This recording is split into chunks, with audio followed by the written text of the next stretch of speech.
Saoirse Ronan plays a young Irish girl looking for a new life in 1950s America in Brooklyn. Jim Broadbent co-stars. With the best coverage of the Toronto International Film Festival, this is Red Carpet Diary.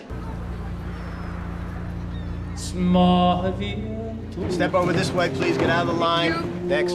Passport, please. Welcome to the United States, ma'am. It tells the story of a young woman who emigrates from Ireland in the 1950s to Brooklyn and who then has to return home because of a tragedy, and then is faced with a dilemma, with a choice between two countries and two men.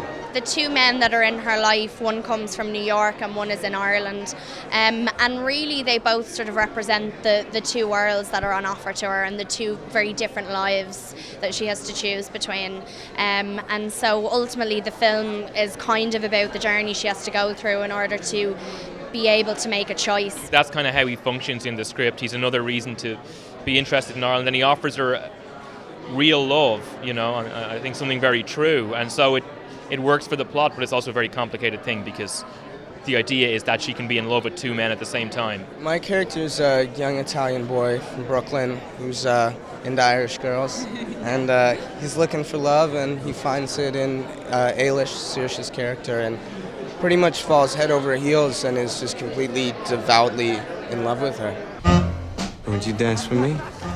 I'm not Irish. So what were you doing at an Irish dance? I really like Irish girls. I met somebody, an Italian fella.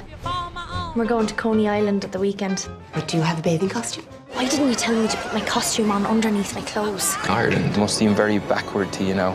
Is that Jim Farrell I saw? He's a catch for someone. I have a life halfway across the sea.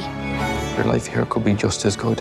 If you go back, I have no particular. I hope you can identify with it, and you can, and everyone sort of can in their own way, whether it was our parents that came over here, or whether it's somebody's kid who's gone away to college and they miss them, or someone's in a long distance relationship and they can identify with it in that way, or just anyone who's moved away from home and is kind of essentially saying goodbye to their childhood.